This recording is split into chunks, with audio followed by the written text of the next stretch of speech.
While President Trump's approval rating remains underwater, a new poll shows that most Americans, though, still trust Republicans over Democrats and handling some major issues, rather. CNN's Harry Enten. Married depends on your perspective, I guess. I am not married.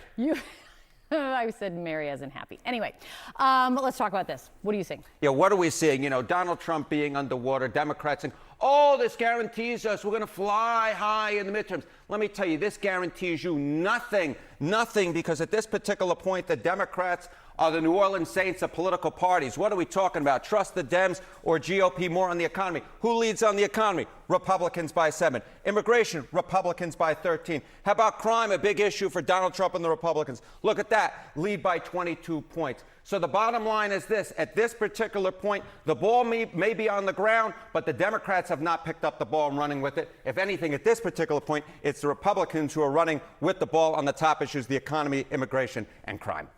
Give some context on this. Compare this when Republicans last took the House. Yeah, let's compare it back to 2022. I think this kind of gives away the game right here. Okay, the GOP is more trusted than the Dems on the economy. It was 12 points in 2022. Slight decline in that lead, but still 7 points. How about immigration? It was Republicans by 3 back in 2022. Look at this. The Republican lead's actually gone up by 10 points. What are you doing, Democrats? My goodness gracious. And on crime, the Republicans were up by 13, and now they're up by 22. The lead, again, expanding by nearly double digits. So whatever Democrats are doing, it ain't working, Kate. It ain't working. Republicans have the lead on all 3 issues. What's the reason that you are finding so far that's driving this? Yeah, I mean, look, it's all about the center of the electorate, right? You win with independents, you win overall. And what do we see right here among independents? Republicans still have a point lead on the economy. They got a 10-point lead on immigration. They got a 21-point lead on crime. The bottom line is, when you look at these numbers, Democrats should call their offices, because at this particular point, even if Republicans, or even if the public doesn't like what Donald Trump is doing, they ain't necessarily liking what Democrats are doing. And it ain't just a referendum on one party. You actually have to go out and beat that party. At this particular point, Democrats are not able to beat Republicans. They still and again, this isn't as Donald Trump came into office. These are numbers from this month. These are numbers from September of 2025. We still find that the Republicans leading on all 3 of these issues. And of course, this economy will be the key. If Democrats are going to win, they're going to have to likely win on the economy. At this particular point among independents, you see that 1-point lead for Republicans. And overall, at least according to the Washington Post, they hold a 7-point lead on the economy overall as well. Thank you, Harry. Thank you. Sarah. All right, joining us now is former New Orleans mayor and former co-chair of the Harris-Walz presidential campaign, Mitch Landrieu. Thank you for being here. You just saw Harry dancing around those numbers, but there is nothing fun about them for Democrats. So it's an interesting conundrum. Trump is underwater in polling still. Republicans, though, largely pass what Trump demands. And still, Americans are saying on 3 really big issues that they trust Republicans to take care of it over Democrats. So what is the issue here? What do Democrats need to do? Well, first of all, welcome back. It's great to see you again. And Harry set me up. You heard that allusion to the New Orleans Saints. He didn't have to do that because he knew I was here. It was unfair. In any event, I've been working on something called the Working Class Project, and our team has traveled. We've had 61 meetings in 21 states, and we're talking to working class folks, people that are making less than $90,000 a year. These are the folks who actually win or lose elections for people. And the fact of the matter is, they don't really trust anybody. They don't trust Washington. They don't think Washington's getting anything done. Nobody really is in a positive zone. Those numbers are who's better than who's, but if you look at the overall numbers, as Harry said, there's a jump ball. And the number one thing that working class people think about is the economy, because they feel like there's been a covenant that has been broken with them, with the government of America, whether they're Republicans or Democrats. And essentially, the American dream, the promise is, if you go to work and you work hard, you're going to get paid well, you're going to be able to put a roof over your head, you're going to be able to pay your rent, you're going to be able to take care of your kids. And by and large, because of the way you run everything with your family, your kids are going to have a better life than you. And most working class people think that that is out of reach, and they're really upset about it. So they're not happy with President Trump or the Republicans, but they're not happy with the Democrats either. So my advice to all of my friends that are running for office, whether you're on the red side or the blue side, and I'm on the blue side, is focus on the things that these people care about the most, because they feel like they're getting left behind. They feel like nobody cares about them, and right now they are underwater in terms of making ends meet, and they're not happy about it. And so that +1 number on the economy is actually a number that is attainable for us. The other two are more difficult. You got to focus on those things. You can be tough and smart on crime. You can believe that immigration is really an important issue, but you don't have to put people in a black hole without due process. There is absolutely a way, because as Harry said, it is a jump ball, but you have to pick it up and you have to put the ball in the hoop.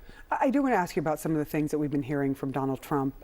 He said in his speech at the Charlie Kirk Memorial that he hates his opponents and does not want the best for them. But at the same time, Trump is also pushing the Department of Justice to go after his enemies, political enemies. What do you make of this? And should Democrats be afraid? Should they be concerned that there is this push?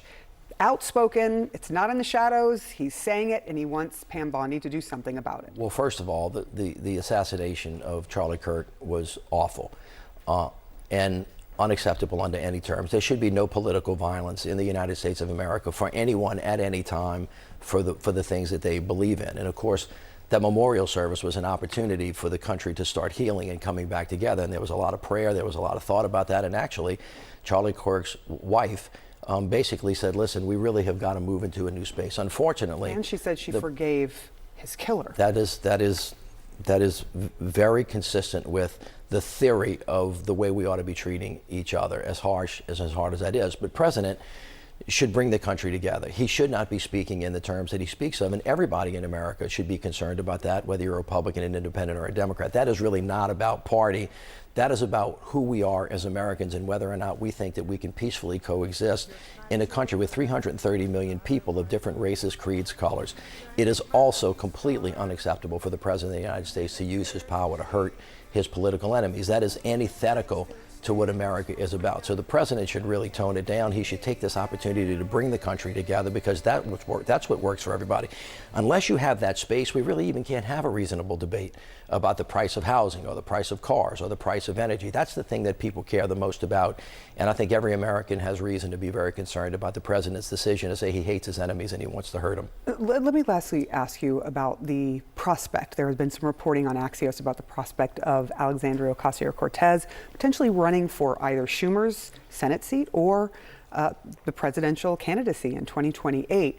When you look at her and that possibility, what do you think of her as a potential candidate for these two? Well, first of all, she like Charlie Kirk, both of them have a charism that attracts tons of different people. Yeah. In 2028, you're going to see a plethora of candidates that span the entire spectrum. So I say have at it. She's got a bright future ahead of her. Whether or not she can get elected to the Senate or to the presidency, who the heck knows. But I don't think you can deny that she has really tapped into something for her constituents that make her feel really good. I happen to like her very much. What I would say to whoever's running, especially on the Democratic side, and you can see this with Abigail Spansberger in Virginia, Mikey Sherrill in New Jersey, you can actually see it in New York. Those people that focus on the cost of living, and you make sure that the working class people see you, and make sure that you see them and hear them. They're concerned about health care costs. They're primarily concerned about housing.